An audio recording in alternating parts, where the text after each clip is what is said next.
nearest. So that is Jambu Dweep. Still on है pro जी, unmute mute नहीं हुआ है, mute all ऐसा कुछ. So within this Jambu Dweepa there are 9 varshas, and the southernmost varsha is called Bharata Varsha. That is our focus. So how much small it is, we can see. We are seeing where we are right now. Sthanam is the right topic of this 5th canto. So where are we? So we are going there.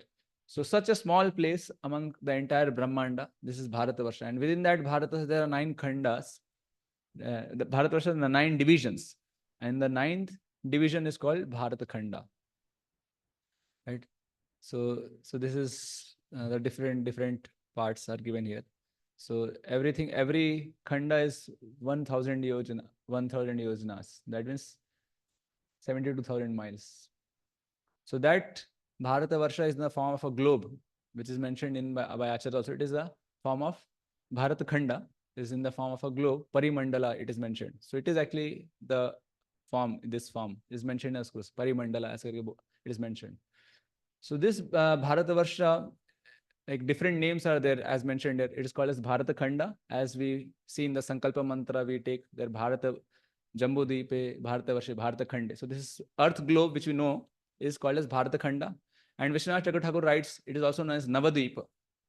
This whole earth is also called as Navadweep because there are nine Dweepas. So the 9th name is not given. Like if you, and it is also known as Kumarika Khanda, as mentioned in the above shloka I am showing there. So this Prabhupada quotes in Chaitanya Charitamrita. Right? So Kumarika Khanda. And it is also called as Sudarshan Dweep, which is mentioned by a Sri Vaishnava Acharya, who actually gave the map of Bharatavarsha. But that is not a topic today. So this Bharata Khanda is known in that way. And Bharata Varsha is also known by different names. Prabhupada tells it is called as Ilavrata Varsha, as mentioned in 5.7, 5th canto, 5th, 7th chapter. And many places Prabhupada quotes Ilavrata Varsha also, it was known, the Varsha. It was also known as Ajnab Varsha earlier. Right? And after Rishabdev's son, Bharata Maharaj, it came to know as Bharata Varsha. So within that Bharata Varsha, now we are going to this Bharata Khanda.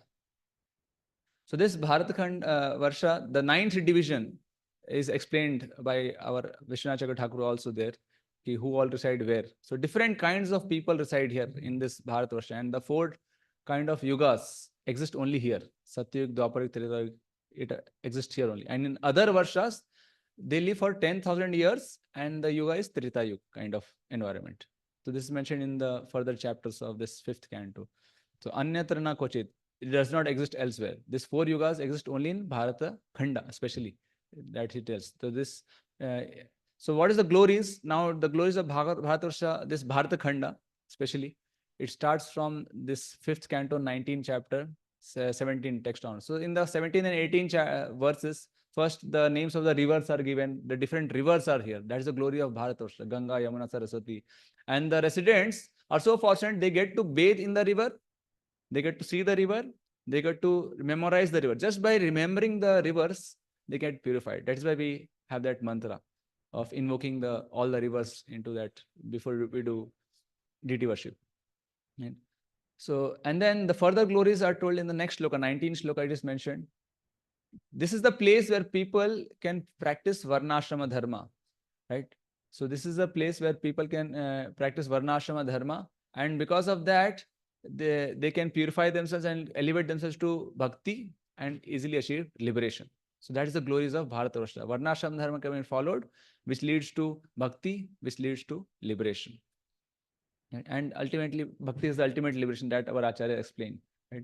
So this, Prabhupada also quotes the same thing. This Varnashram Dharma can be followed.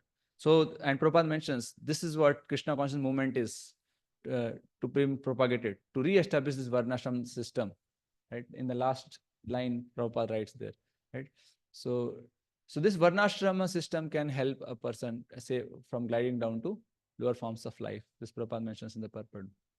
And Vishwanath Thakur writes at this Navdeep, this I'm just showing the name here, he writes that is also called as Navdeep. 9 divines is not mentioned by the name, is called as Navdeep. This shloka he quotes from Vishnu Puran.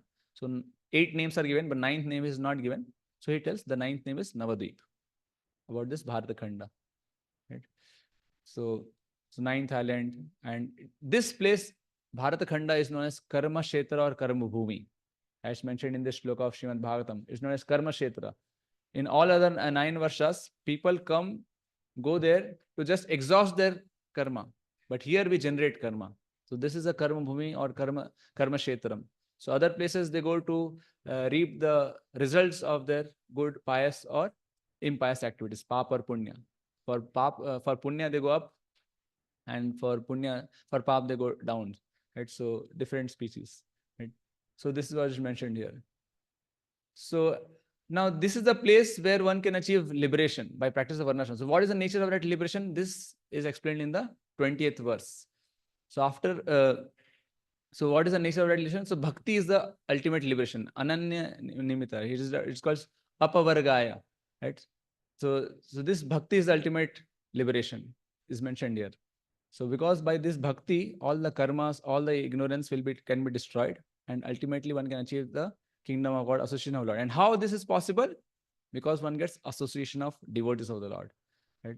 So this is what is mentioned in this 20th verse. The nature of that liberation is bhakti. So special glories of this Bharatvarsha is one gets opportunity to do bhakti and get the ultimate liberation. Which is the ultimate liberation is to mukti hitva anitha rupam swarupena vyavasthiti. So that is what is told here. And how is that is possible? By the association of devotees. The glories are told here. So now next verse onwards, now the demigods are all glorifying this Bharata Khanda, right? Which we know as Earth globe today. Right? So this they glorify. So what are they praying? So we'll see that. So first thing they say is in 20th verses. Eta devi deva gayanti. The devatas are singing. Aho amisham kimakari shobhanam prasanna evam swida uta swayam hari. Yai janma labdham nishu bharatajire mukunda sevayupakaikam sprihahina.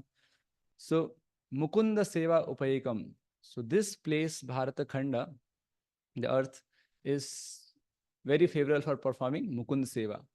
Is very favorable, conducive to practice bhakti and ultimately achieve the kingdom of God, having meet personality of Godhead, right? So the human form is very sublime position. Why? Because in human form you can take to the path of spiritual realizations, and those who are born in Bharata Varsha, so they can get the practice bhakti, and ultimately what by doing bhakti they can do samsiddhi haritoshna by performing varnashrama or bhakti. Varnashrama will lead to bhakti and ultimately pleasing the Supreme Lord, and then they can achieve Him.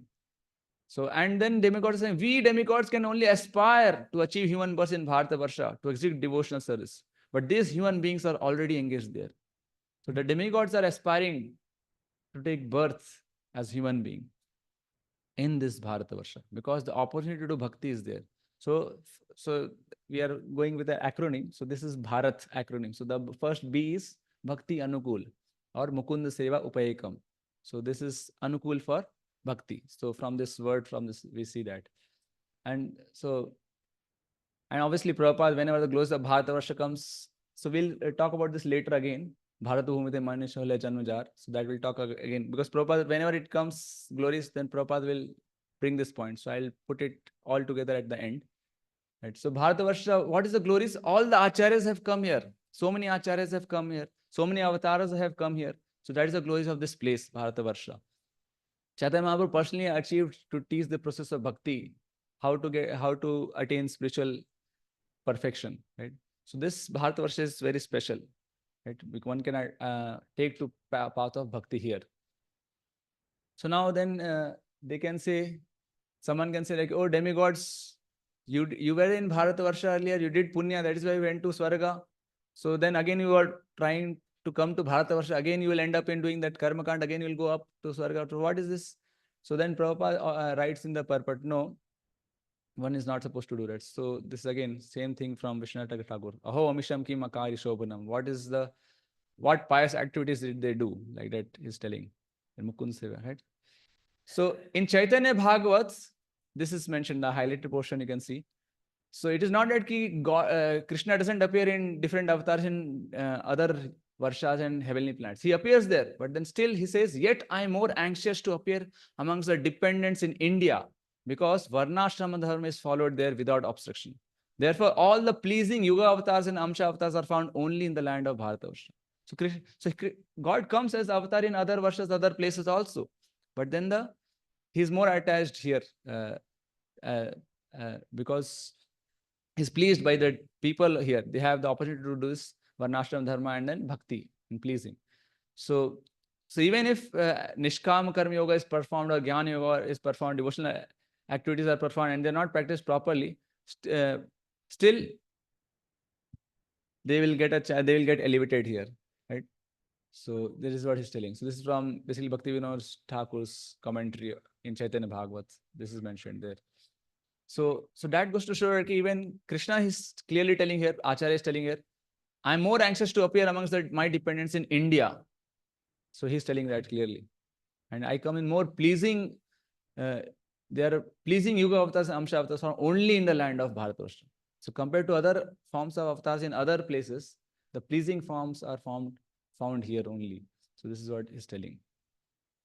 So the next, we go to the next acronym H. Like, so the next prayers the Devatas are praying. Kim dushkarena kratubhistapovrater danadibhirva द्विजयेन फल्गुना नयत्र Narayan पाद Pankaj smriti pramusthati shayendriyotsavat.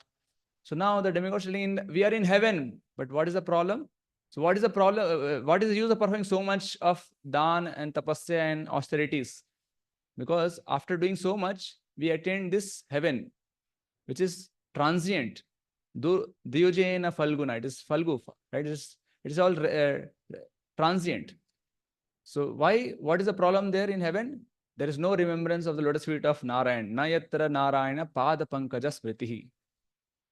Why there is no remembrance? Because atishay indriya utsavat. Because too much of enjoyment is this. So this is what in heaven there is excessive sense gratification. That is why no remembrance of lotus feet of Lord. So this is the second thing they are telling. We are here. We have reached heaven by doing punya, but then we ended up in a problem. It is too much of atishay indriya utsavat. So we are not able to remember the lotus feet of the Lord. So the same thing Krishna says in Bhagavad Gita. Bhogaishwarya prasaktanam taya prata chetasam vyasatmika buddhir samadhana vidhiyate. So one is too much attached to bhog and aishwarya. It is very difficult for him to get samadhi or remembrance and absorption of the Supreme Lord. Right? So same thing the demigods are also praying. And same thing we can also learn from in our personal life, as Prabhupada would say often, Krishna consciousness and sense gratification go ill together. So if we are trying to advance on the path of bhakti, and then if we are having this bhog and aishwarya tendencies, then the samadhi will not be achieved. And same thing we see Bhakti Thakur would also say. There was a marriage party. They're supposed to reach the next day morning. Whole night the boatman was rowing. But then what was the problem? Early morning they saw they are still at the same place. Why? Because the anchor was not lifted up. So unless until this anchor of sense gratification, bhog aishwarya is not removed, we will not reach the destination. So the demigods are teaching us by their example how this bhog and aishwarya, this ati indriya utsavat, tendency for sense enjoyment, is an obstacle to remember Krishna. So that obstacle is very profusely present in the heaven, but it is not there. So in case of Bharatavarsha, because padam yati padam, so many problems here. There is so many issues here, right? So the Trivid Tap is there very thoroughly here, and especially in Kali Yuga. So again, Prabhupada would tell about the birth in Bharatavarsha, so exalted. Even the Devatas are trying to take birth here. So after doing punya, one goes there. Yanti Devrata Devan, we go there. But then the Devatas are trying to come here. Because even if one does punya, one has to come back. Shine punya martlokam vishanti, one has to come back here. Right? So they are telling, why Prabhupada writes in the Par, why try to go to heaven? Better go to Vaikuntha. Better go back to God. Even the Devatas want to come back to here, so that they can go back to heaven. So this is the way from where you can go back to kingdom of God. So the next verse they are telling, Kalpayusham sthana jayat punarbhavat Krishnayusham bharata bhujaya varam Shanena martyena kritam manasvinaha Sanyasya samyati abhayam padam hare. So abhayam padam hare. Right? So that is attaining Vaikuntha. That is BHA, third A. Right? So one can attain Vaikuntha By staying in Bharatvarsha. A moment stay in Bharatvarsha. Shanam Ayusham Bharata Bhujayo. So it is better than, right? It is Varam. It's better than staying on Brahma Loka. Kalpa Ayusham Sthanayat, right? Because even if one goes to Brahma Loka, one has to take birth again, Punarbhavat.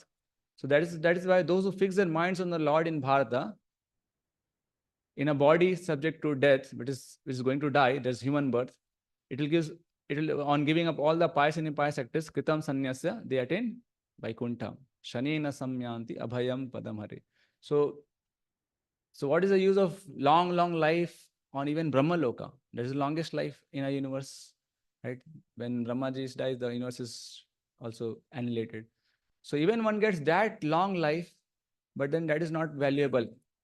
Better than it is a short life in Bharatavarsha where we can remember the king, remember the lotus feet of Lord, perform his bhakti and attain Abhayam Padam Hare, attain Vaikuntha. So same thing, Rahuguna is telling to Jadabharat after Jadabharat gave the whole discourse. So Raghuna is expressing his gratitude by this shloka. Aho nirjana janma khila janma shobhanam kim janma bhistva parairapi amushim nayad dhrishikesha yasha kritatmanam mahatmanam va prachuraha samagamaha. Sorry. So he's telling, what is the use of exalted position of a demigod in the heavenly planets? Due to profuse material comforts, there is no possibility of associating with devotees. So when there is too much of enjoyment, then one forgets to associate with devotees. Right? So same thing we see in the case of Indra. He was too much enjoyment. The guru came. He offended the guru Brihaspati. Right. So that is what happens when one doesn't value the association of devotees because of this too much of enjoyment. So even so again, fifth canto we see that the glory is Bharatvarsha is glorified. So it is the best opportunity. So even a short life can elevate one to kingdom of God. That is what is told. So this is why Prabhupada writes in the purport there. So much opportunity is there in India to study Gita and Bhagavatam and ultimately surrender to Krishna and go back to Godhead. Right. So that is why Krishna always telling us, Man manamat bhaktumadyaji maam kuru, namaskuru. Right. So then when one reaches to Krishna, then one doesn't has to come back again. And then R, Bharata mein, that next is R, residence. So the demigods are further praying. It is the perfect place for residence. Nayetra Vaikuntha Katha Sudhapaga न साधवो भागवतस्तदाश्रयः नयत्र्यज्ञेश मखा महोत्सवः सुरेश लोकोपि न वै ससेवताम्. So again they are praying about the glories of Bharatavarsha. Even Brahmaloka should not be accepted as a residence if there are no rivers of sweet topics of Lord. Nayatra Vaikuntha Katha Sudhapaga.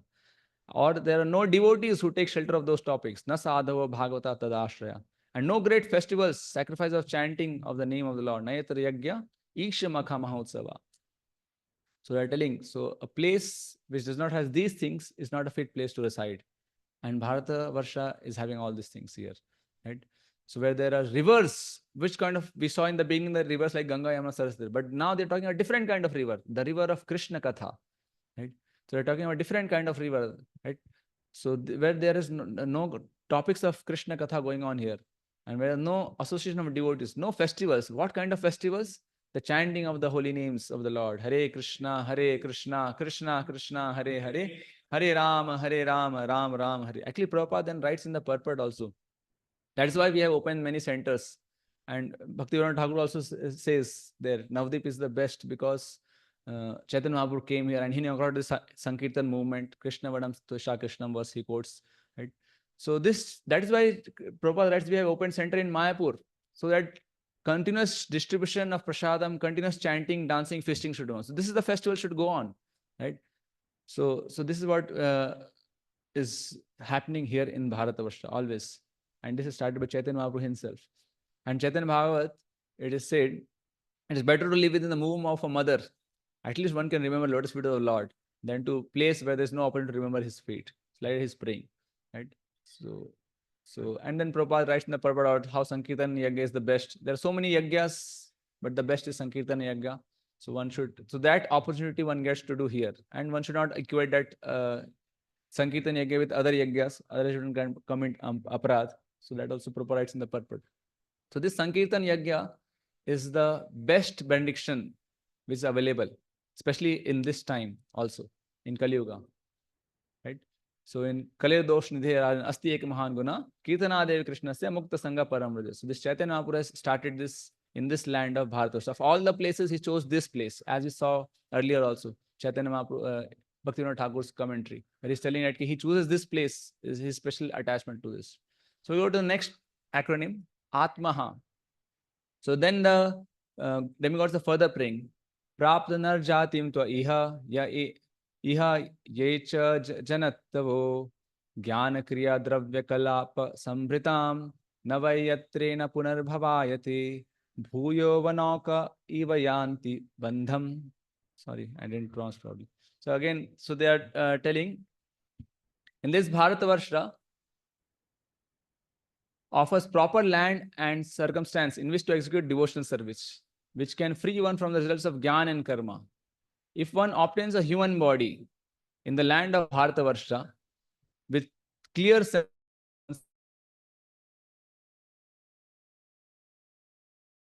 he's certainly like a liberated forest animals and birds that are careless and are therefore again bound by a hunter. So they're telling कि such a great opportunity one gets and one does not do bhakti. So it is like a big miser.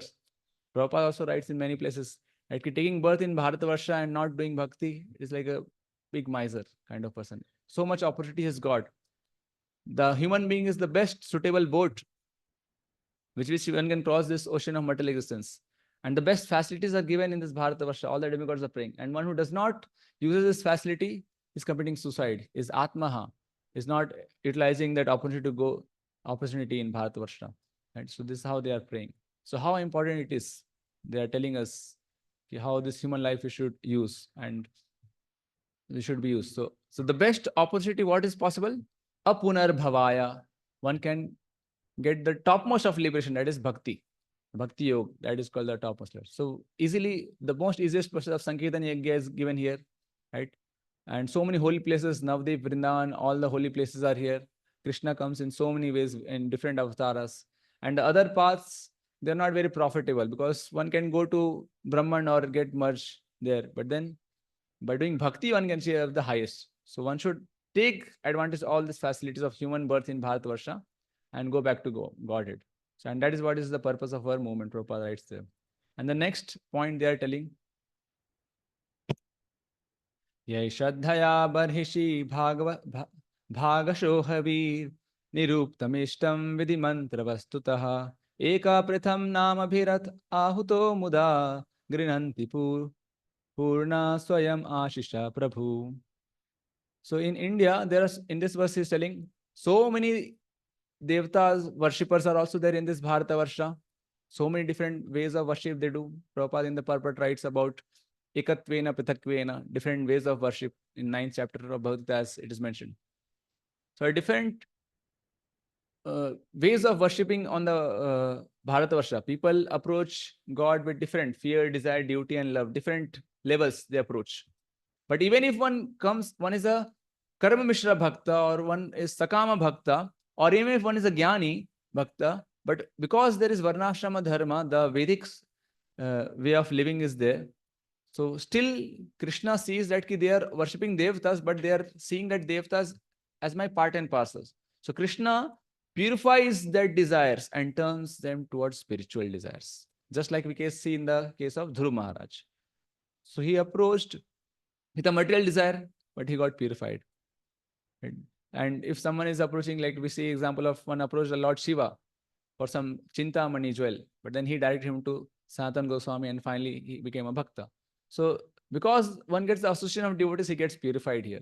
So even if one approaches Devta worship, but Krishna is so merciful, he'll see that they are worshipping the Devta as my part and parcel. So he will purify that material desire and bring them to the spiritual. So this is what the Devtas are praying. They will be accelerated and they'll taken to the right path, the ultimate path. Right? So that is what. And the next verse against they are telling, even if Krishna may fulfill their desires or material desires, but then that is not the main thing he will. Sometimes he may, even if they don't desire him, but Krishna will still give them bhakti. Anichatam. So he's telling in this shloka. Ichha Ichha pidhanam nija pada pallavam. So Krishna purifies them and gives them his own lotus feet, the nectar of his lotuses. Krishna thinks in this way. Where he says in one shloka in Chaitanya, it states, Aham vigya e murkha, right? So Vishayikaina Diva, Sop Charnamit Diva. So same thing he is telling. The demigods are praying. Nija Pada Pallavam. So Krishna gives his own lotus feet to them. Even if they have approached Devatas with some material desires, he will gradually purify them and he'll give them his own lotus feet, his own, right? And then the Devatas are finally telling that even now, if some piety is left, some punya is left, then let us use that punya and come back to Bharatavarsha and take birth in Bharatavarsha. That is how they're telling in this shloka. If some punya is left, so let us take in birth in Bharatavarsha. So this is what they want. So, but people of Bharatavarsha, they want to do yagya, dana, tapa, gather punya and go to heaven. But the heavenly people, the devtas, they're telling we did a mistake. We went there doing all this yagya, dana, tapa. We want, if something is remaining, then let us take birth here in Bharatavarsha. So that is how they are praying. So this is what we saw. Bharata. Right? Bhakti Anukul, how it is Mukund Seva, Upaikam. It is very favorable for Mukund Seva. And then they're telling the heaven, the problem is so much of Indra, Ati Indra Utsavat. Indra Tipti is there so much. So they are not able to achieve the remembrance of lotus feet of the Lord. And then the aim of life, Abhayam, right? We saw that. So we can achieve that. That is, we can achieve the kingdom of God from Bharatavarsha by doing. And it's the best place of residence because Katha, Ganam, Natyam, everything is going on here. Right? That opportunity is there. Sankirtan Yagya is going on there. And then assimilation. Even if one has material desires, with that desires, one approach demigod worship, Krishna purifies them and gives him bhakti. And their demigods are finally saying, even if some punya is remaining, some token of is remaining, so let us use that to take birth in Bharatavarsha. So this is what we saw. So many people, so Prabhupada in the purpose again says, so how we can experience that Mera Bharat Mahan, like Prabhupada would say, Bharat Bhumite Manush Janm Hola Jar, Janm Sarthak Kar Paropkar. So whoever has taken birth in this Bharatavarsha, he's telling one should make his life perfect by taking to devotional service and spread this to others, preach to others. So this is what's saying. So that is the glory of a person born in, that is the responsibility of a person born in Bharatavarsha. That's Prabhupada is always saying. And the whole planet was called as Bharata. So in 1966, when he was giving a lecture to American, he was telling this whole world, so it is your duty, you spread this mission. So Prabhupada would always, whenever this glory of Bharatavarsha come, so in all the purports, Prabhupada many times he quotes this shloka. Bharat Bhumite Manush Janm Hole Jar. So this is what. So Prabhupada says, the people of the world, the leaders are like the blind. They are leading, and all other followers are also blind. So the blind men are following blind leader, and they will fall into a ditch. Andha yathero andha upeniya manas. Right? So they fall into a ditch. So the responsibility of Indians is that they have the light of this knowledge of Gita and Bhagavatam. So modern Indians, they are like sitting on jewels, like sitting on jewels. But then they're making broken pieces of glass from the Western people, technology and all these things they're begging for. Everyone wants to go and place in Western countries, right? So Prabhupada would tell this example of Andha Pangu Nyaya, right? So he talks about that in fourth canto, this 4.25.13. In that purport, he writes, this birth in Bharata Varsha is Lakshita Lakshanam. It is very rare, it is very pious, right? And in that purport, Prabhupada writes, the Indians are like lame man and the modern West is like the blind man. So if the lame man, right, carries the blind man on his shoulder, so he can get direction, and the lame man can walk through the blind man can walk through the lame man, and then both. So Prabhupada in that purpose, the last sentence writes, in short, the material advancement of Western countries and the spiritual assets of India should combine for the elevation of entire human society. So we should combine together and spread this Bharata, the Vedic Dharma.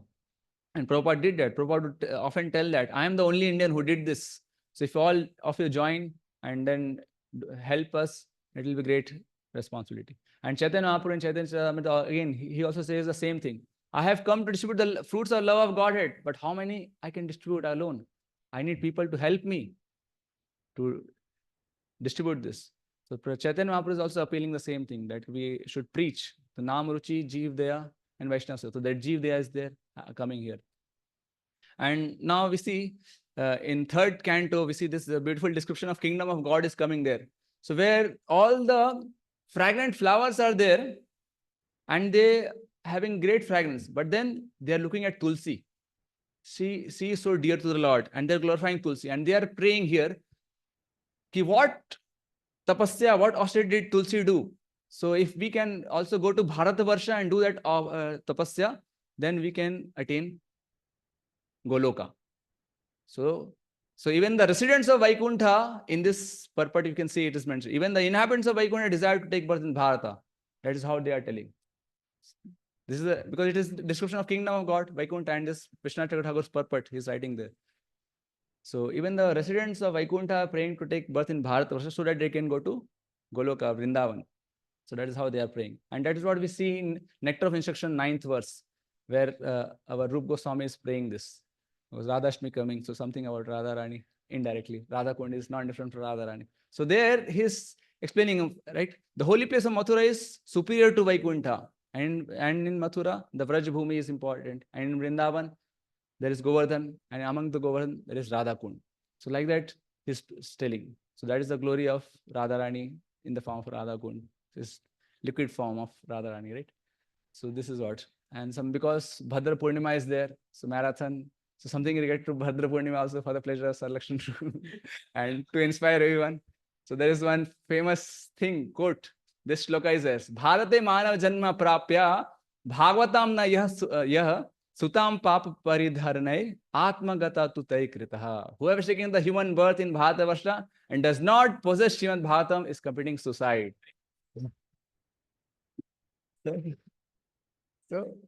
So because Radhashmi was there, so that point, and this is because Bhadra Purnima is there. So this is what. So we should do book distribution. We should make sure that every person gets Bhagavatam. And this is what Prabhupada writes in the preface of Bhagavatam.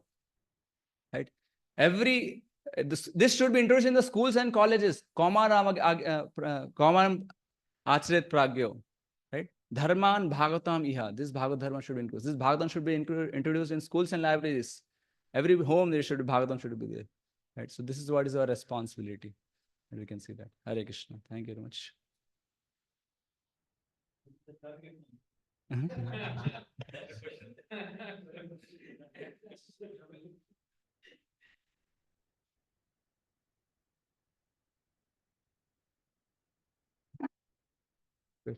You spoke well about glories of Bharatvarsha and Bharat Khanda. I want to be clear about, is there any difference between the glories of Bharatvarsha and Bharat Khanda?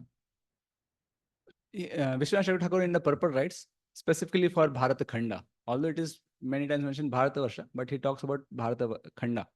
And it is mentioned there, it is this possibility is here only. And Prabhupada, in that Bhaktivinoda Thakur's purport we see, he talks about India there, because Krishna comes in all avatars here. So this earth globe, Bharata Khanda is more. Whenever I see glories of Bharatavarsha, it is actually Bharata Khanda. So you mean to say that whatever you spoke, it applies to Bharat Khanda? Yeah. This is how Vishnu could write. Not to the other places in Bharatvarsha. No. So this is how he writes there. Especially the 1,000 divisions parts, no? So he writes, I can show you that slide again. But piche jana padega isme. So in that purport, he writes, the 9th division is glorious. He specifically talks about the 9th division. That is Bharata Khanda. So like that he writes. And you were saying that because Varnashram is practiced here, so Lord is interested to come here. What is so special about Varnashram that Lord is interested to come?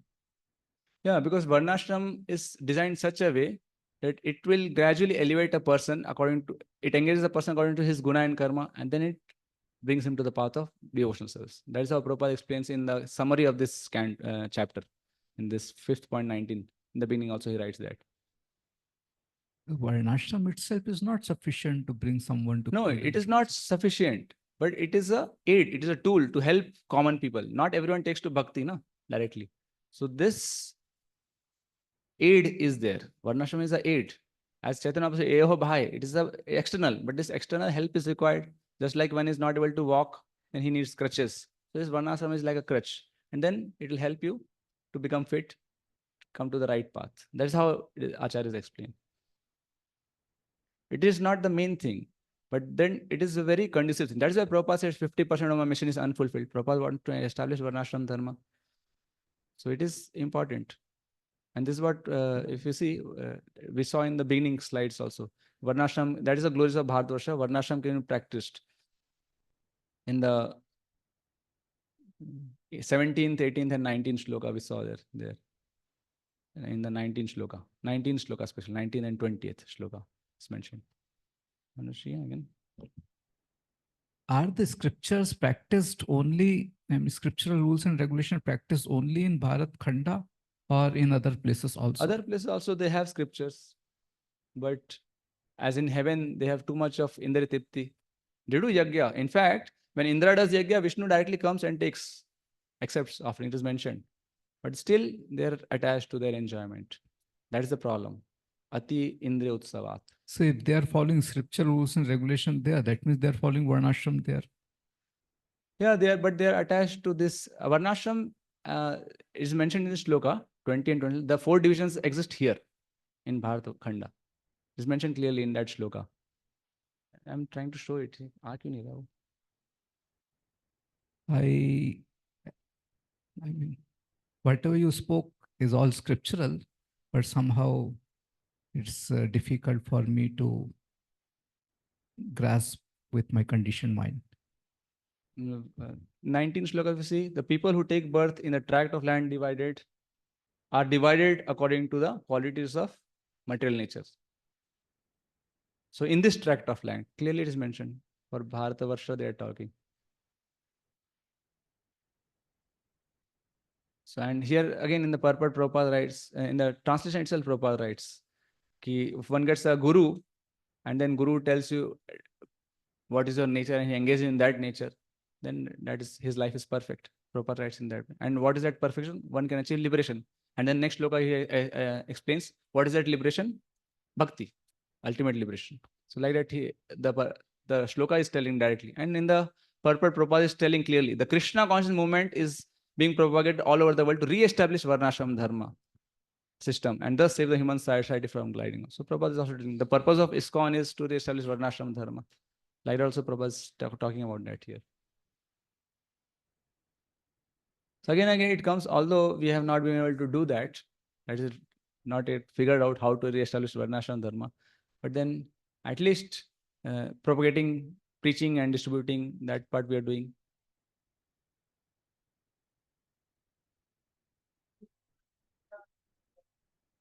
Yeah.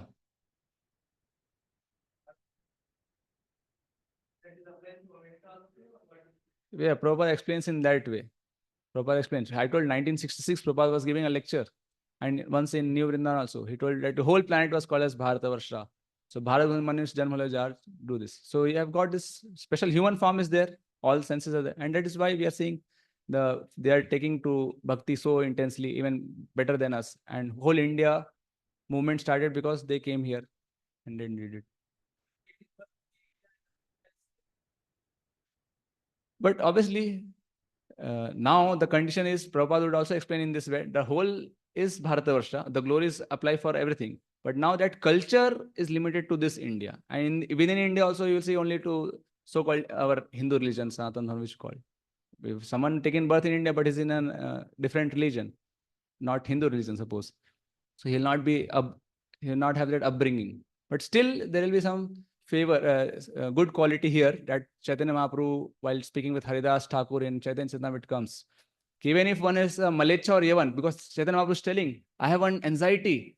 How will this Yavanas will get liberated? So Haridas Thakur consoles, don't worry, Lord, they'll chant Haram, Haram, they'll chant the name of Ram, they'll get liberated.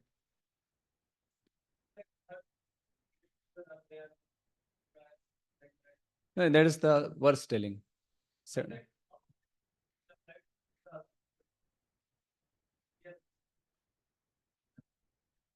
yeah, reverse wala part is not available there, but then the other factors are there. No?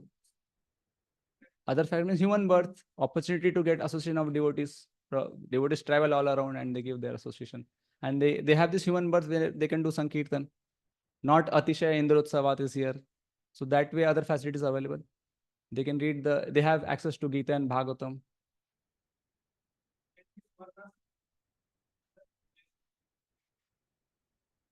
Yeah. Now that is the situation. Earlier it was there. Earlier it was there.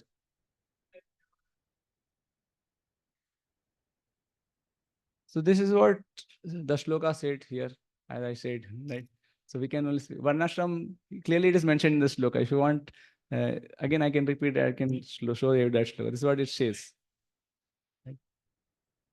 So, people are divided according to their natures, but obviously in Satya, like in upper planetary systems, they are in Sattva Guna. So they are there like that. They are elevated. Shudra के ऐसा तो नहीं रहते होंगे like वहाँ पर इतना.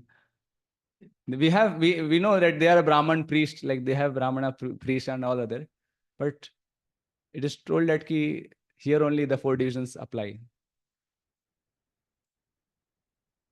Shloka is telling like that. You can see that. 19 Shloka. 5, 19, 19. The people who take birth in this track are divided according to the qualities of material nature. So generally, the upper planets are more in Sattvagun, and little bit Rajagun is there in case of Devtas, right? They want have that passion to get that kingdom. But above that, mostly they are in Sattvagun only. If you go above Swarloka, mostly they are all Sattvagun only. And Bhuloka to Swarloka, they have some passion also. They have that to get that kingdom and enjoy sense gratification. But above Swarloka, generally they are like always engaged in tapasya only, dhyan, and they have siddhis. And that is there.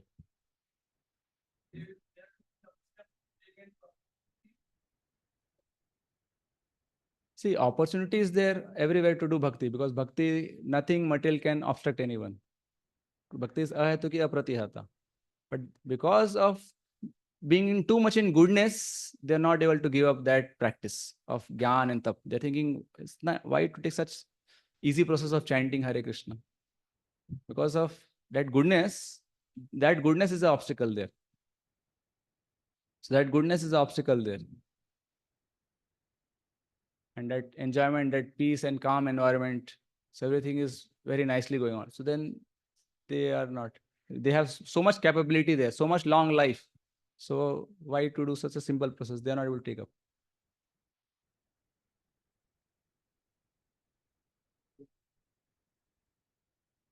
It applies to entire planet.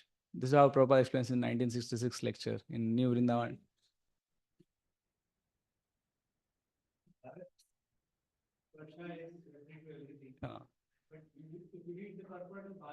Yeah, in purport here, but I'm talking about one lecture. And so like that, Prabhupada in... Yeah, because Indians, but yeah, that is there, always there. But even when he's...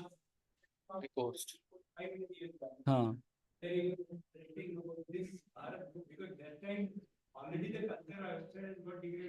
Huh. So that time was Bharat was Afghanistan, Pakistan, everything.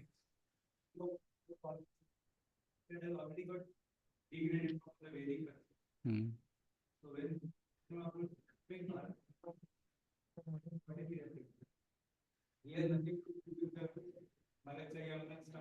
Yeah.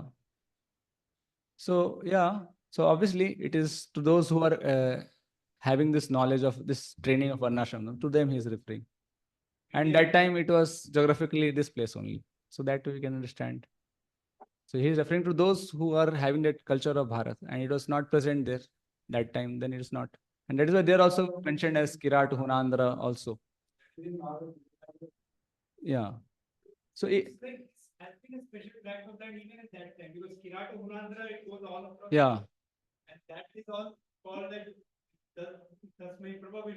Yeah. Them also. Yeah.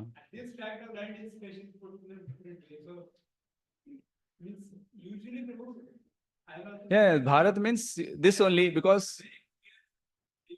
Hmm.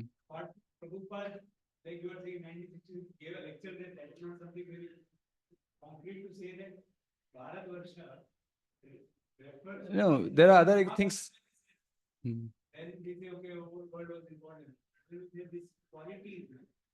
So all the other people are degraded in the past also and now also. Yeah, when Chaitanya Mahaprabhu is speaking, obviously that culture was limited to this geographical India. Yeah. That time also outside world is degraded. No, but he is telling that time, but then Parishit Maharaj was ruling entire earth also, no? So many, only,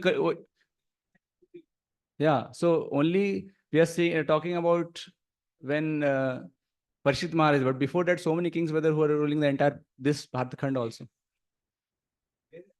But the other part of the world represented this kind of what you are talking now, Bharat ka jo glory bol rahe hain. So that is what. So it is mentioned, Prabhupada writes for. So now two things we are getting mixed up. So one period is before Chaitanya Mahaprabhu or Parishit Maharaj. So before Parishit Maharaj, the whole planet was being ruled by great kings like Yudhishthir Maharaj, and Prabhupada writes in the purport that he would make sure that people would follow. Yeah. It is not that just Yudhishthir Maharaj saw Parikshit Maharaj came and all the fellows fell down. Yeah, so there in the purport, our Vishwanath Thakur also writes this. Not able to show, no? In 16 to 19. So there he quotes a shloka from Vishnu Puran also. There again, this in the east there are Kiratas, in the west there are Yavanas, and then different kind of people. So that is always there. Always some section of people dominate some places. That is also mentioned. That is also mentioned. So in this Bharatavarsha, some kind of people dominate certain places. Like the Yavanas are mostly on this side of, like they are in the west, Kiratas are on the east. So that is also there. But facility, Varnashram was existing everywhere. That also Prabhupada explained. But some people will dominate those places also. So it was there earlier everywhere also. That is also mentioned when the king would rule. And they would also allow other forms of worship to go on. Not everyone would be following and Varnashram Dharma, but they would allow them to go on also. That would also happen. But the opportunity to practice is here.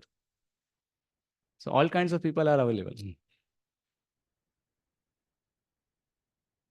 Hare Krishna. Feedback, anything? Hare Krishna. Srila Prabhupada ki jai.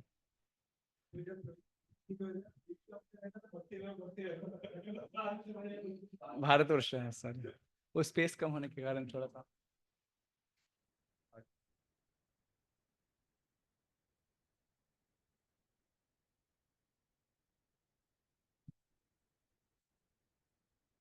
Final और है icing on the cake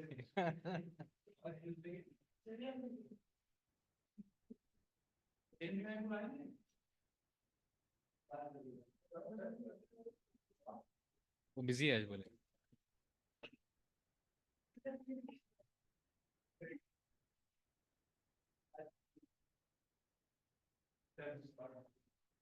online आ सकते हो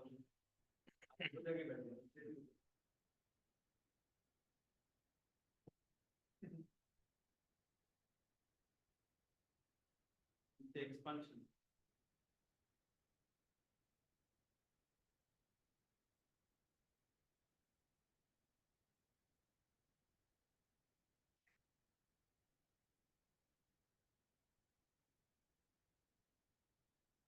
इसको expand कैसे करते हो जी? हाँ? नहीं क्या हो रहा है इस पे सेम दिख रहा है स्लाइड शो जो ऐसा है यहाँ पे दिख रहा है पहले नोट्स नहीं आ रहा उसमें नोट्स चाहिए हाँ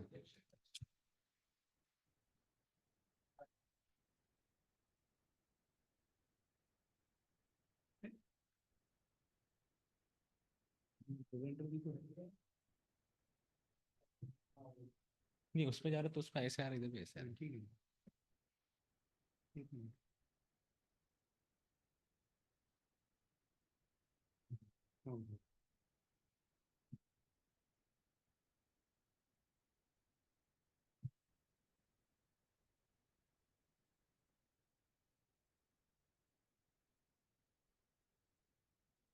ओम ज्ञानतिमिरन्दस्य ज्ञानाञ्जनशलाकया चक्षुरुन्मिलितं तस्मै श्रीगुरवे नमः नमो विष्णुपदाय कृष्णपृष्ठाय भूतले श्रीमते भक्तिवेदांत स्वामिति नामिने नमस्ते सारस्वती देवी गौरवाणी प्रचारिणे निर्विशेष शून्यवादी पाश्चात्य देशतारिणे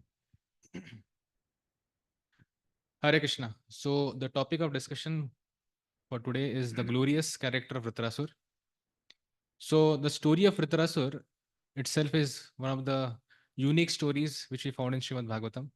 In fact, Srimad Bhagavatam is also known because it has a story of Vritrasur. That's the very uniqueness of this story. And we can see right from chapter number 7 of 6th canto up to chapter number 13 of this canto, the entire story of Vritrasur is there, and then it goes back, tells about Chitraketu Maharaj also after that. So, as yesterday Sonagaram was mentioning about how the 6th canto discusses about the Poshanam, how the devotees are actually nourished by the Lord. They may apparently commit or come across or they do some mistakes, and then how Lord kind of protects them, nourishes them, and takes them out and takes ahead. So same thing happens with this. As we know, this canto has three incidents. First is of Ajamil, then comes is of Vritarasur, followed by Chitraketu, and then Diti at the end. So here today, as we are discussing about the pastime of Vritarasur, the story begins with Indra offending Brahaspati. So as Indra is sitting in his court, and as it is a daily affair for him, getting so many people are coming and offering obeisances to him, and everyone is glorifying Indra. And as usual, daily Brahaspati is to come and visit. And then Indra thought, okay, any daily Brahaspati comes. And in that, getting affected by that pride, Indra forgets to offer his respects to Brahaspati. And Brahaspati, seeing that Indra has become proud and he has transgressed Vedic etiquette, he decides to leave. And as Brahaspati knows that what is the future, because as he has transcribed the etiquette, certainly the reaction is going to come for Indra. So after Brahaspati leaves, suddenly Indra realizes, maybe in the next moment only, that a great offense has happened. And then since he starts lamenting for that, but in the meantime, as as the demons, they come to know that how the guru of demigods is offended, they start worshipping their guru, Sukracharya. In the process, they gain a lot of strength. And with that gain strength and vigor, the demons, they attack the demigods. And the fierce fight begins. The fight is very fierce. And in that way, all the demigods, because of lack of power, they lost the battle. And as every time it happens, whenever demigods they get defeated, they go to their father, that is Brahmaji. So they approach Brahmaji and ask for his uh, direction and help, and if something can be done, can this situation be rectified? So Brahmaji starts instructing them, the demigods, and then he tells about so many different aspects, that how you can be so foolish, how you can commit the same mistake again and again. And then he said, okay, now since anyways you have committed a mistake, now let's go for a solution part. And he says, okay, we have there is one sage named as Tvashta, who is the son of Aditi and Kashyapa. And this Tvashta has a son whose name is Vishwarup. So Tvashta married with Rachana. So Rachana was a daughter of demons. And from this marriage, they begot a son called as Vishwarup. So the Vishwarup had connection from both sides, from demigod side as well as the demon side. And Brahmaji also made them aware about this fact, that here is a Vishwarup. He has connection with demons also. So you please be aware that he may have a certain soft corner for them also.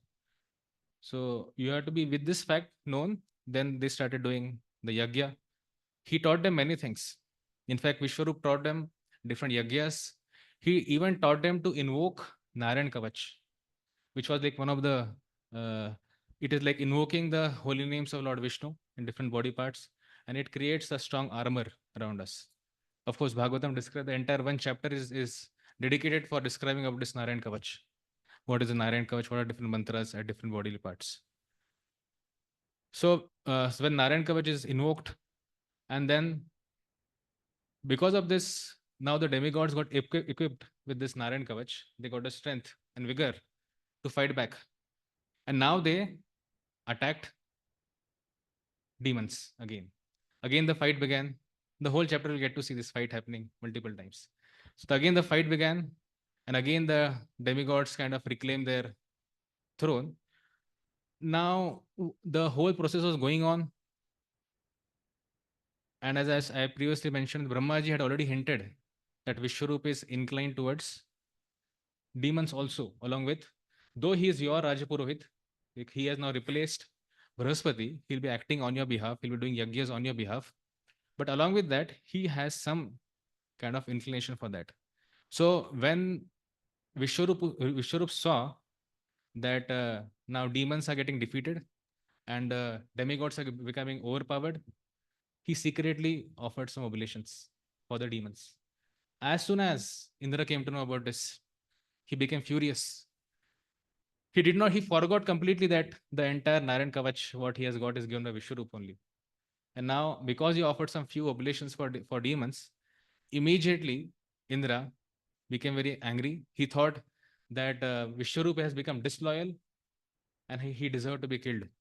So immediately what happened was Indra took his sword and killed, kind of, and chopped off 3 of his heads.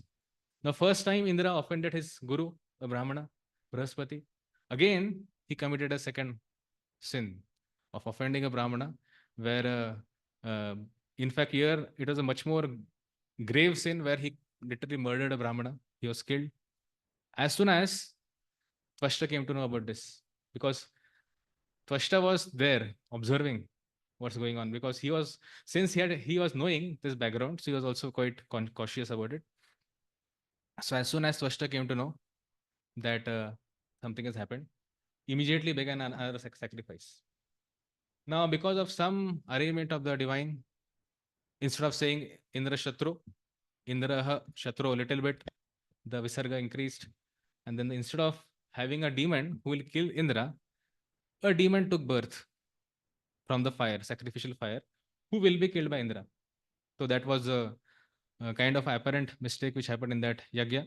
So Prabhupada writes here how Sankirtan yagya is one of the best yagya because there is no chance of committing any mistakes. Like, just imagine if we have such kind of reaction for chanting in Mahamantra, we can imagine how many Vitarasurs could be created. Radhanath Maharaj was mentioning in his class that Vitarasur was a product of uh, uh, Indra's. Indra was little bit not so much conscious. He was little bit not aware. He was, because of his being unconscious for dealing with his spiritual master. So immediately the what took birth was Vitrasur. So similarly, Maharaj was mentioning that if we are not very careful and cautious while practicing our devotional service, then how many Vitrasurs will create by our apparent so-called practice? So as now this Vitrasur took birth, he was extremely, the name itself, Vitra, someone who covers the entire sky. He had a coppery hair. His eyes were like as good as sun and moon. And he has the way when he used to jump, sometimes we jump in Mangal Arati, then nothing happens. But here Vitarasura was jumping, the entire earth was trembling. The whole place was quite, everyone was feeling that every moment is some earthquake coming. So such Vitarasur, when he came, as soon as demigods saw some kind of this being has come, immediately they attacked. But somehow Vitrasur was quite equipped. He had a trident and he also kind of, attacked. So he kind of engulfed all the weapons of the demigods. And then after that, what happened was demigods, as usually, became very fearful because all their security came from their weapons. And they thought everything is gone now. So immediately they ran to now Lord Vishnu. Now they said, "My dear Lord, now what is there for us? He is like literally killing us, trampling us." So Lord Vishnu kind of, assured them, "Don't worry." They offered prayers. And one of the prayers which was offered, which was very unique, I thought of sharing here. They offer this prayer to the Lord. They say in this prayer, Avismitam tam paripurna kamam Shvenaiva labhena samam prashantam Vino parasati aparam hibalisha Swa saglagunena titareti sindhum. The only shelter of everyone is Supreme Lord. If one thinks of any other shelter, it's like it's like a crossing ocean by dog's tail. We get to see now in the purport, Prabhupada mentions, momentarily, demigods became pure devotees. because they are offering prayers like a pure duty only, literally. But then if you see immediately, as soon as this is done, they offer several prayers. They mention about how in different incarnation, like in Matsya, in Varaha, in Kurma, how Lord actually protected the demigods, how Lord helped his devotees, and how Lord did the welfare for everyone, specifically for the human being as well as demigods. After this, demigods meekly surrendered to the Lord. Now, as I was mentioning, how momentarily they became pure devotees, now they came to the original motive back. He said, okay, so my dear Lord, everything is okay. Now, our request is please kill this Vritrasur who's taken birth and who's creating such a terror for us. He has swallowed our weapons, all our paraphernalia, our strength, our influence, everything has gone. So please now kill this demon so that we will be freed of this anxiety. So we can see here how pure devotee whose mind is fixed on Krishna, he'll not ask for anything else. His only request for the Lord will be pure devotional service. But contrary to that, we can see here demigods who are asking now to get free from this calamity which has come up in the form of Vitrasur. So after the prayers are gone, then Lord Vishnu tells them, okay, you go to Dadichi. Go to Dadichi and Dadichi will help you out. He will give you a special weapon. That is, the weapon is Vajra. Vajra made of the bones of Dadichi. Now, as usual, because demigods are worried about their position and everything, so then they go to Dadichi and then ask. Initially, they have a nice talk which goes on, but then they come to the point. So we want your bones. Basically, they are saying to Dadichi that, okay, Dadichi, please now die. Please give your bones to us, which will be given to Vishwakarma, who will carve a special Vajra for us, which will be used to kill, ultimately, Vitrasur. Now, from this whole episode of demigods meeting with Dadichi, we can just derive some few lessons. First is Krishna works directly and indirectly.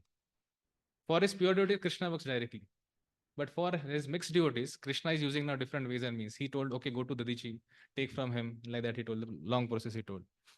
Second thing we see here is love can be seen by giving, but to give up something is more difficult. We may say, okay, I'm giving something, but to give up something, like what we are seeing in case of Dadichi had to give up his own body for the higher cause. The third thing we get to see is sacrifice of, actually, I heard this from Chaitanya Chantu when he had come here. This is the reference for this is that. So sacrifice of life can be easy, but one has to live a life of sacrifice. That is a purpose-based life. The purpose is higher over the one's own pleasure. We get to see that part with the Dadichi. The last thing is longing for a higher role. He is longing for the higher goal where he wants to go back to Godhead, but along with that, he is doing his present role in a better way. He is not kind of compromising with his present role, which is there in this world. So with this pastime, with this incident, they get now the bones. Then the the thunderbolt is formed. After forming this thunderbolt, now because now they are equipped again. Next thing, what the demigods will do is attack. They again attack the demons. Now they have the Vajra with them. As I said, Vishwakarma, he manufactured this thunderbolt. Indra is now riding on the, we get to see, we can kind of imagine a battle scene going on where Indra is sitting on the Airavat with having that thunderbolt in his hand.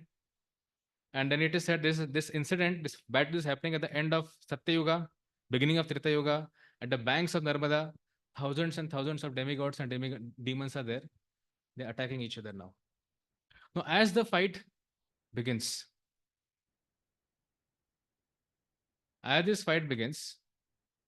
because of Vajra, what our demigods had, they started overpowering now demons. They started killing the demons literally. In fact, as I said, Vitrasur also was there in the battlefield. And at one point of time, Vitrasur felt the demons are now running. They're leaving the battlefield now they are now running because they are thinking now we are going to lose. So that time, Vitrasur starts criticizing the demons. He said, why are you running? If someone dies in the battlefield, he can have a glorious death and he can get a higher destination. And then not only that was happening, he just felt, okay, his commanders have now betrayed him. But seeing this situation, demigods now thought, okay, now let's take this benefit. As the demons were running, demigods started attacking from the back, from behind. Now, first place, Vitrasur chastised demons because they are running away. He told them, oh, you are like a stool who has taken birth from your mothers. Why you are running back? Come back, fight like me. And other place, now since they're running, demigods are attacking from behind. Now he starts chastising demigods. Like, what a precarious condition. Your people are also not with you. Opposite party anyways is not with you, and you are in between fighting with them. That was the position of Vitrasur. The whole thing was so pathetic for Vitrasur that he became disgusted. Said, demons are running away. Demigods are doing adharmic way of fighting, where they're fighting, attacking them from back. And then he starts criticizing even the demigods. And as the fight continues, so Vitrasu chastising the demigods. Now, when he's chastising demigods, it's a little different than what he's chastising the demons. Bhagavatam describes his chastisement for the demigods is like a lion roars. And that roar, literally, the demigods, the weapons from their hand, some of them got painted, some of them got bewildered, even some of them could not control their senses. Some of them closed fear in eyes. They couldn't understand what's happening. It was so tumultuous, like a roar of a lion. And as he was roaring with like a lion, because he was alone fighting, no one was there on his side. So now Vritrasur started trampling the demons. Like Maharaj was saying, it's like you take tomatoes and you squash the tomato, the way it gets squashed. Similarly, the Vritrasur was kind of powdering. Also, Maharaj mentioned that the demons were very fortunate because they received the dust of the lotus feet of the Vitrasur in that point of time. Now, Vitrasur and Indra, they came in front of each other.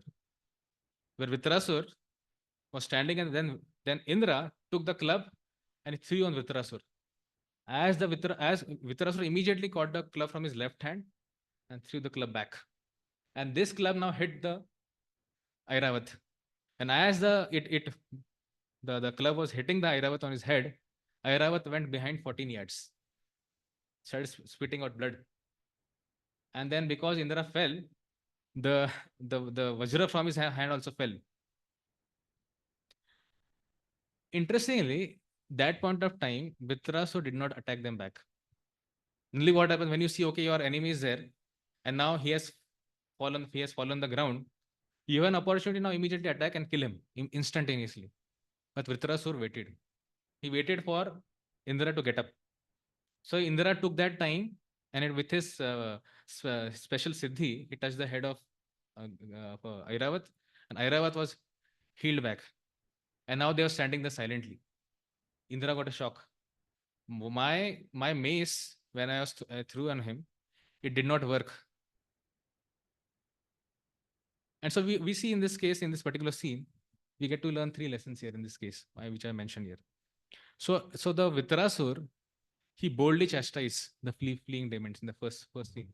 They were running, but chastised them. What you are doing? Why you are not fighting this war? And simultaneously, he also chastised the demigods because they are not playing the fair way. They are not doing fairly. Also, when Indra's elephant was hurt, he again, as I mentioned, he again acted with compassion and behaved in a very fair manner by neither attacking the elephant again nor by attacking the Indra in that difficult moment. So to act in a fair manner to people who are good is nothing special.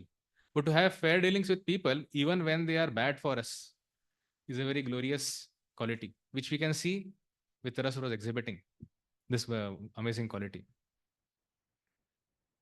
Again, when things got ready, we get to see now, actually Vitrasur subsequently he started becoming fearless about death. Now, when he saw that he was knowing that Indra is having now Vajra in his hand, which is specially made for killing him. Now, with this knowledge, now he starts preaching to Indra. So he tells here to Indra, but if in this battle you cut off my head with your thunderbolt and kill my soldiers, O Indra, O great hero, I shall take great pleasure in offering my body to other living entities like jackals and vultures. I shall thus be relieved of my oblations to my of my karma, and my fortune will be to receive the dust from the lotus feet of the great souls like Narad Muni. So we can see when Indra got discouraged, here is Vitrasur again encouraging him to kill him only. It's like a very unique situation with case of Vitrasur. So with this now, with these words, he's trying to encourage. He's calling now to Indra. He's saying to Indra, "O king of the demigods, since I, your enemy, am standing before you, why don't you hurl your thunderbolt at me?" Can anyone say this? There is someone who's standing to kill you, and he has an instrument designed to kill you. And because of some reason, because he fell somewhere, he has lost his confidence. Now the person is encouraging him, "Please get up, take this Vajra and kill me. Although your attack upon me with your club was certainly useless, like a request of a money from a miser, the thunderbolt you carry will not be useless because it is specially empowered by the power of Lord Vishnu." Now here he also is now he's showing that readiness. He wants to receive the dust of the lotus feet of Narad Muni. Now how Narad Muni came in the picture here? Previously when he was Chitraketu, it was Narad Muni who actually delivered Chitraketu, who connected him, and then he brought him back to his senses. He trained him, and then later we get to also see how Chitraketu Maharaj became pure devotee of Lord Sankarshan. And because of a small mistake which happened there, he kind of got cursed from Mother Parvati and he became a demon here. So that's why he remembers about his spiritual master Narad Muni, and he's longing to take the dust from his lotus feet. So Srila Prabhupada writes here, Vitrasur, however, being a Vaishnava, assured Indra that thunderbolt would not fail. For Vitrasur knew that it had been prepared in accordance with the instruction of Lord Vishnu. Although Indra had doubts because he could not understand that Lord Vishnu's order never fails, Vitrasur understood Lord Vishnu's purpose. So Vitrasur was more eager to get killed than Indra, who wanted to kill him. He had more eagerness because he was knowing this is an opportunity for him now to go back and meet his Lord Sankarshan. So there comes another important shloka in this particular section ahead, where he says, "Person who fully surrendered to the lotus feet of Supreme Personal Godhead and always think of his lotus feet are accepted and recognized by the Lord as his own personal assistants or servants." Now this is Vitrasur who is saying, the Lord never bestows upon such servant the brilliant opulence of the upper, lower, and middle planetary systems of this material world. When one possesses material opulences in any of these three divisions of the universe, his possession naturally increases enmity, anxiety, mental agitation, pride, and belligerence. So basically, what he's trying to tell here is material possessions will lead to increased unhappiness as well as anxiety. So he knows, because if he has more material opulences, even we can say his body, that will lead to more unhappiness and anxiety. Now, with this state, when the fighting is going on, and now Indra hurls the first time when he gets his back, he again attacks Vitrasur. His first arm gets chopped off. And then later, after that, fighting continues. And then Vitrasur offers his famous 4 prayers, which are like a summon substance of the entire section of this Vitrasur. Aham hare tava padaika mula dasanudaso bhavitasmi bhuya manasmareta shupater gunamste granitava karma karo tukaya. The purport, Prabhupada begins this purport by saying, this sloka gives the sum and substance of devotional service. Where he's saying, Aham hare tava padaika mula. Basically, he's saying that I am the servant of your servants. And then what he wants to be? Manaha, Vaka, and Kaya. By these 3 ways, he wants to serve the Lord. Then later he continues ahead by saying, Nanaka prishtham, na chaparameshtam, na sarvabhaumam, na rasadhipatyam, na yoga siddhir apunar bhavama, samanjasastam virahaya kangshe. He doesn't want Dhruva Loka or any planet or liberation if he has to give up the lotus feet of the Lord. Now he is fixing up his consciousness completely on the Lord. Later he says, Ajata Paksha Iva Mataram Khaga Stanyam Yatha Vatsara Shudarata Priyam Priyeva Vishutam Vishanna Mano Ravindakshatadakshatvam. He's showing his complete dependence on the Lord. Like he's saying here, like sometimes, for Ajata Paksha, for the Pakshi, he depends on his mother bird. Just like the the calf depends on the his mother cow, or like if you see in the this examples, it is going from lower to higher side. Dependence is increasing more and more in these three examples. That's why saying priya. Just like a lover is waiting for his beloved to satisfy him completely. Similarly, my dear Lord, I want to serve you. Now suddenly he takes a U-turn after this, because everybody see he wants to serve the Lord, he wants his association, he wants to be his servant. But suddenly see he takes a turn and he says, Mamattama shloka janeshu sakhyam samsara chakre brahmata swakarmabhi tvam mayaya atmajadarageheshu asakta chittasya nanatha bhuyat. He's suddenly saying here, I need the friendship of the devotees.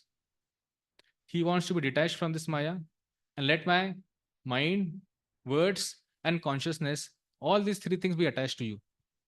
With this prayer, when Indra, it is said actually it was only Indra in the battle scene who could hear these prayers. Everywhere else, no one could hear it. But Indra could hear these prayers.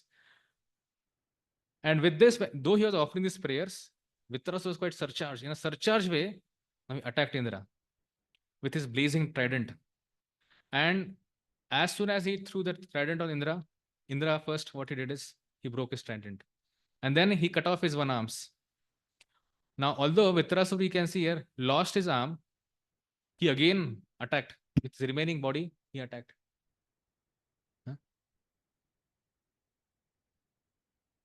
हाँ वैसा नहीं था photo, दोनों हाथ का photo ऐसा, एक हाथ का नहीं था. That's why I'm trying to visualize for all of you. So Bhagavatam says Indra was practically defeated. So as second time again when his thunderbolt falls, now he was literally defeated. Like thunderbolt is on the ground. It's like a great insult to Indra now. How he can go and pick up because everyone will say, now you have lost only. But now again, Vitrasur encourages Indra. Said, no, get up, don't worry. This is meant for me to get killed. Go and take this thunderbolt and kill me. And then he says multiple things here. He enlightens him. It goes like this. I'll just very fast go in this. Said, except Supreme Lord, we may win or we may lose. Only Supreme Lord can always win. Every living entity is controlled by the Lord because he is superintendent. We dance like puppets under him. Even Purusha avatars act under him. Fools think body to be the cause. They are deprived of possessions and ultimately they are death unwillingly. Remain equipoise, soul is just observer, not the actor. Take my example. I am fighting without hands. What's problem with you? You have thunderbolt with you. Get up and fight. So consider this as a gambling match. So play, don't lament. With these words, Vitrasur is trying to encourage. Prabhupada in this particular purport, he writes, pride in victory or moroseness in defeat is useless. One should fully depend on the Supreme Lord, who is responsible for victory and defeat of all entities. It is an arrangement by the Lord through the agency of the material world. We should make a sincere effort to implement the will of Krishna or Sri Chaitanya Mahaprabhu. And we should not be concerned with victory and defeat. Our only duty is to work sincerely so that our activities may be recognized by Krishna. So here is, we can see a personal example of Vitrasur who's trying to act like that. Now again, but when Indra sees this now, when he praises Vitrasur, he thinks actually what kind of person he is. Externally he's a demon, but we get to see what kind of consciousness he has, what level of discrimination and endurance he has, and how a devotee is swimming in the nectar. But again, as I said, Vitrasur was insisting, kill me. Now Indra again attacked. Again the fighting began. And then one point of time, Vitrasur kind of engulfed Indra along with thunderbolt. And then demigod said, oh, what happened? Now Indra is gone. But then Indra had a thunderbolt. He went inside in the stomach. And then at that point of time, he came out of his stomach. And then he started cutting his throat of Vitrasur. It took around 1 year for Indra to cut off his throat and to completely kill him. But Acharya Vaishnav Thakur mentions that the Vitrasur did not got killed because of the chopping of the head off by the thunderbolt. Long back only he had his mind got focused on Sankarshan and he had gone back. So what was cut off by the Indra was the dead body of Vitrasur, he was not there in the body. So here the photo where both of his arms are chopped off, now he is lying. Now the whole thing has happened. Everyone was happy. So now now demons are killed, everything is done. Only Indra was now unhappy. because he's knowing what has happened. He's knowing what a mistake he has committed again. And then later, as the part goes, how the many devotees also explain how there was a one special lady who was behind the sin personified was behind Indra. She had tuberculosis and she was behind Indra. Indra had to stay for 1,000 years in the stem of a lotus, and there he kind of got purified. So to conclude with, we can see in this story many lessons can be learned. But we can see the story of Vritarasura, the story where we can say reversals without rehearsals. There are no rehearsal which happened with Vritarasura. There are no rehearsal, no practice. It was just reversals. There are one after one reversal went in his life. Reversals. So also we can see from the prayers of Vritarasura, it is said to free oneself from bandhanam, one should do vandanam. So one has to get, if someone has to free oneself from bandhanam, bondage, the best way for that is vandanam, prayers to be offered to the Lord. Now one may say, okay, does Lord protect his devotees? What kind of protection Lord offers? Lord certainly protects his devotees, but what Lord protects is the consciousness of a person. So what was protected for Vitrasur by the Supreme Lord here is he gave him the remembrance, the right time. So one place it was mentioned that we are not fearful of death, but we are fearful of not remembering Krishna. That's more worse of not remembering Krishna. So also along with that, some other lessons we can learn in this entire thing is devotees pray only for the opportunity to engage in devotional service. We continue with prescribed duties diligently at all times. We can see Vitrasur, last point of time, when he's about to, after offering prayers also, he's still continuing fighting because that was duty. And then he, up to the moment of his death, he did his duty properly. Maintain fair dealings. We saw in case of when Indra fell from the Gajendra. He had opportunity to kill both of them, but then he didn't did that. He did a fair way of functioning. He did. Courage is the monopoly of the Krishna conscious devotee. We can see one is someone who's getting killed. He's telling the front person, "Oh, you get up and kill me." What kind of fearlessness Vitrasur had? Material positions entangle living entities. Our victory or defeat is as per Krishna's will. Only Krishna is independent. All of us were dependent on him. And we need to be subsequent develop the vision of being equal in all the or dualities. So we can also see how Vitrasur has a gratitude. He had an attitude of gratitude. So apparently so-called difficulties could not kind of stop him.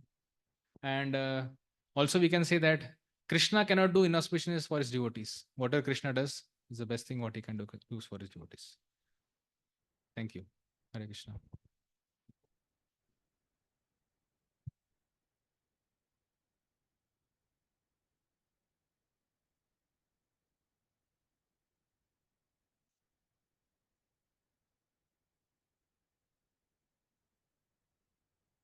Hare Krishna. I had one question.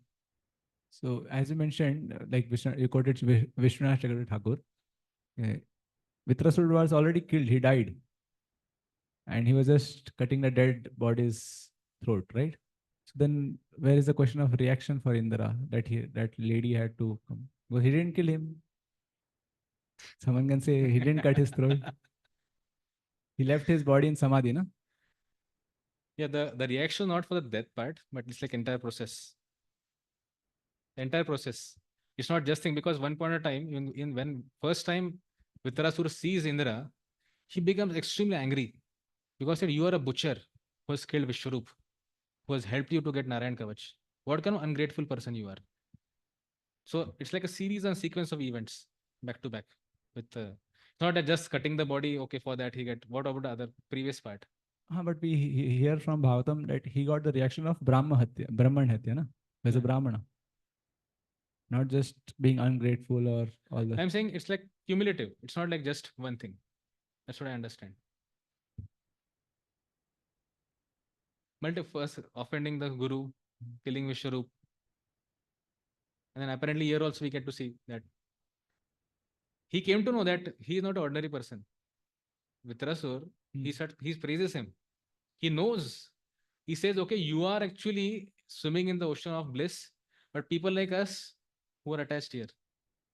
He knows what is reality.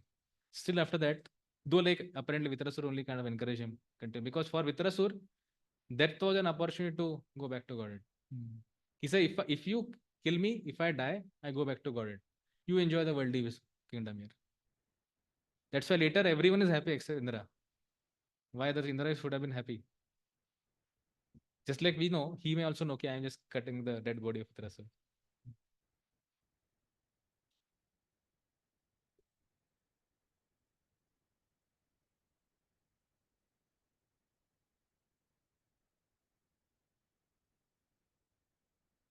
Feedback.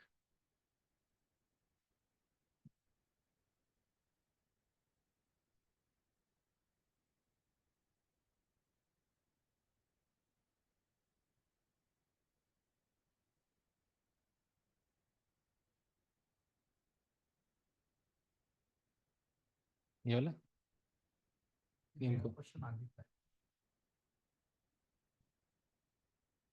Last में आया था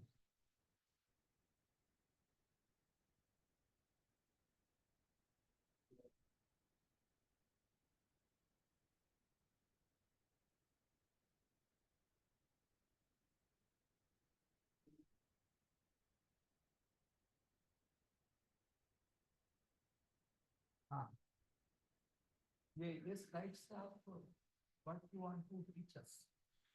I wanted to say that when Indra was discouraged, it was Vitrasur who encouraged him. Get up, fight. Why? Because when he saw his Vajra is now fallen down, he thought, okay, I can't fight now anymore. To encourage him, Vitrasur had to speak all these things. So what lesson can we learn for our life?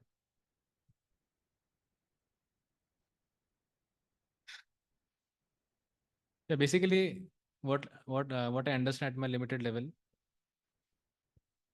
like I mentioned from the purport, Prabhupada writes, pride in victory or moroseness in defeat is useless.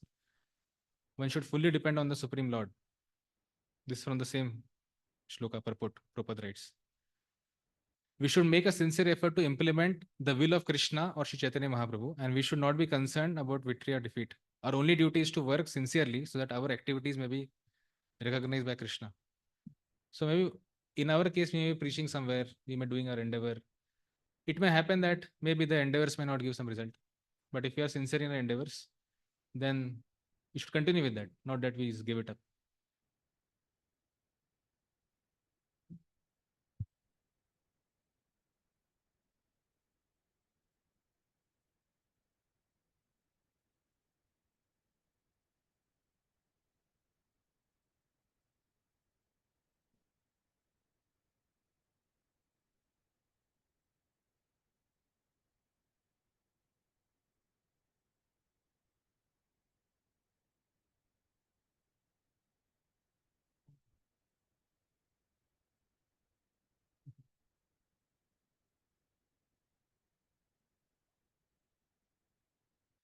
So we also thank his guest Gopal Champu for last so many days. He is sitting here and giving us his time. And there are some more there, but officially we are ending the presentations today. Others are personal presentations. Matlab, they'll come together and give to Proji somewhere. Golilap. Yeah, Golilap also took out his time and kind of, very in a very gracious and sweet way, Proji could give feedback. Examiner.